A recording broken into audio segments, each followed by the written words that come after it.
Welcome to the deal analysis section of myapp.property. Let's jump in. Now, to be able to do this deal analysis example, let me take you through a real deal and use the example of this deal to show you what the process is. So I've just found a random property in Sunnyside. Please don't go and buy this property now because of this deal analysis that I'm doing. This is purely a tutorial to show you what the process flow is going to be. I'm also going to make a lot of assumptions. I'm not going to be able to vet all of these assumptions and prove that the income is accurate or the expenses are accurate. Really, what I'm trying to show you in this tutorial is the process, the thinking, how you need to go about doing your analysis.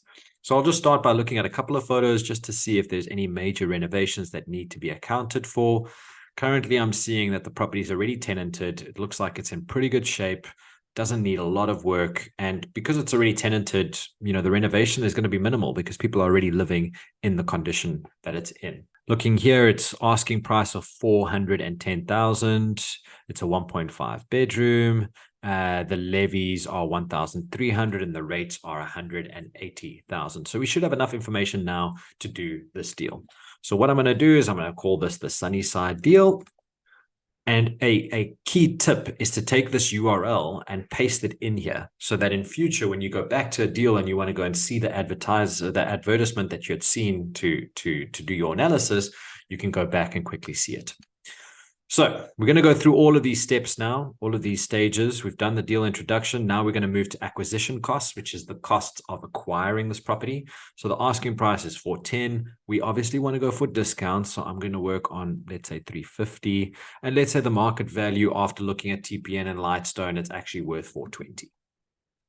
Now we've got some costs that we need to account for. Renovations, I'm going to allocate 15,000, mainly for an inspector to go in and maybe just to repaint the unit. Now to work out my transfer fees, I can click my calculator here on the left, but I'm just going to work it out on 35,000. And then the selling cost, if I were to sell the property and I wanted to see what the exit would look like, the selling cost on 420 would be about 40,000 Rand, and it would roughly take about 6 months to sell. Next, we have finance costs. We're going to go to the bank. And the bank is going to offer us 350,000. They're going to give us full 100% finance, and they're going to give it to us at 11% over 20 years, meaning our monthly repayment will be 3,600. Now we go to the cash flow statement. The rental for a property like this is probably going to be about 6,000. Again, I'm using assumptions. Please don't go and buy this property now because you think it's a good deal. I'm just showing you the process. This all needs to be vetted. I need to see proof of income statements, bank statements, lease agreements.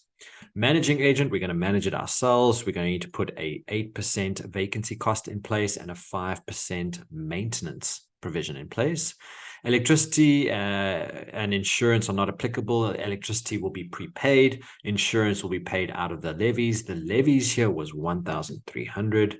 The rates and taxes was 180, and water and sewage will be recovered by the tenant. So if we go to the summary tab now, you can see that this deal does not actually make enough financial sense. We're buying it at 350, which is a good discount to market value, and we only have to put 50,000 of our own capital in. The rest is going to be financed by the bank. But our profit, our monthly cash flow is only 127 Rand, giving us a 3% ROI. That's not really good enough. You might as well leave your money in the bank. The flip profit, so if you were to sell based on the market value, you'd be losing 50,000. So there's not really a clear exit on this deal either. Now you can go here to the recommendations, and I will give you some of my input based on the percentages, whether it's a deal you should proceed with or not. As you can see, 3.06 is at poor return, and we recommend you negotiate a lower offer. So if we go back to our acquisition costs, and let's say we're really sneaky and we're bringing it down to 250. All right, we have to reduce our loan value then to 250. And now when we go to the summary tab, now the return is amazing. Based on the slight changes that I've made, reducing the offer by 100,000, we're now in a very profitable stage. Now, will the seller accept such a big discount? We don't know. But the point is you need to run your numbers to the point where you're comfortable with what your return will be. And that is what you offer to the agent. I hope this tutorial answered your questions. If not, please contact us via the chat and email functionality in the menu bar. If you're looking for more support, maybe some one-on-one coaching, upgrade your membership to the platinum package and you'll have some one-on-one time with me.